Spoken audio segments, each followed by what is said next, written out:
બાબા સાહેબ જ્યારે 4 ખાતાના 4 ડિપાર્ટમેન્ટના મંત્રી હતા હો, 4 ખાતાના મંત્રી બાબા સાહેબ, ધારાસભ્ય નહીં, સાંસદ નહીં, પણ 4 ખાતાના મંત્રી બાબા સાહેબ. અને જ્યારે બાબા સાહેબનું નિર્વાણ થયું ને, મહાપરિનિર્વાણ થઈ ગયું બાબા સાહેબનું 6 ડિસેમ્બર અને 56 માં, ત્યારે બાબા સાહેબના સંપત્તિની તપાસ કરવામાં આવી. સાંભળજો આ, એટલે બાબા સાહેબનું એક બચત ખાતું હતું મુંબઈની ગ્રીનલે બેંકમાં, અને ત્યાં બાબા સાહેબનું જે મરણ મૂડી હતી ખાતાની તપાસ કરવામાં આવી, તો બાબા સાહેબની સંપત્તિ કેટલી હતી ખબર છે? 15,000 રૂપિયા. 4 ખાતાનો જે માણસ મંત્રી રહી ગયો એની સંપત્તિ 15,000 રૂપિયા. તો અહીંયા તો સરપંચ બને, ધારાસભ્ય બને, 5 વર્ષ રહી તો 17 પેઢીનું હાજુ કરી લે. તો બાબા સાહેબ તો 4 ડિપાર્ટમેન્ટના મંત્રી હતા. તો બાબા સાહેબની સંપત્તિ ક્યાં? તો અનુસૂચિત જાતિ સમાજની બહેનો અને સમાજના યુવાનો છે ને, કોઈ આઈએસ છે, કોઈ આઈપીએસ છે, કોઈ ડોક્ટર છે, કોઈ વકીલ છે, કોઈ પ્રોફેસર છે, આ બાબા સાહેબની સંપત્તિ છે. સાહેબ બાબા સાહેબે આ ભેરું કર્યું. બાબા સાહેબે 17 પેઢીનું હાજુ ન કર્યું. अरे जो भरा नहीं भावों से बहती, जिसमें रसदार नहीं वो हृदय नहीं पत्थर है, जिसमें बाबा साहेब का नाम नहीं, जिसमें बाबा साहेब का नाम नहीं.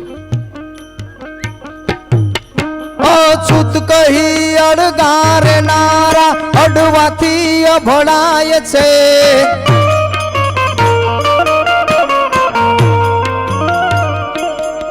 આપણા જોગડિયા સાહેબ છે ને, એની એક વાત તમને કહી દઉં.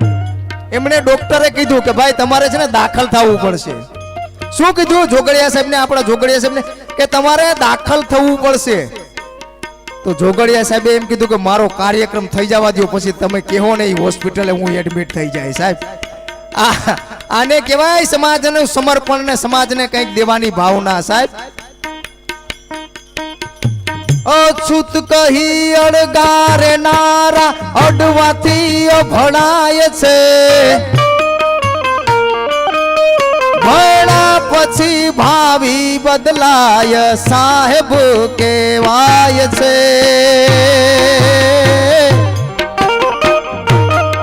હતા છે વાળે ગામને ભણાવનારા, ભીમ છે ભણાવનારા, ભીમ છે ભણાવનારા, ભીમ છે.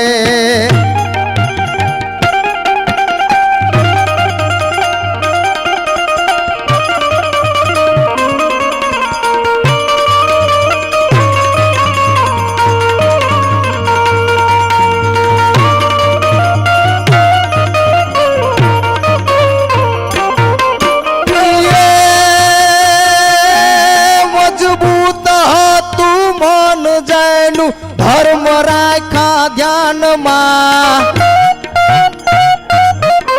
ઓલા દ્રોણ વેલયલી ધાંગુઠા લક્ષ રાખા ધ્યાનમાં.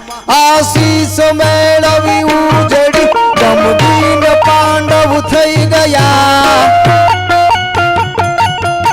પણ દેવ જેવા દલિતો માં એકલવ્ય થઈ ગયા. જો ને એકલવ્ય થઈ ગયા, જો ને એકલવ્ય થઈ ગયા.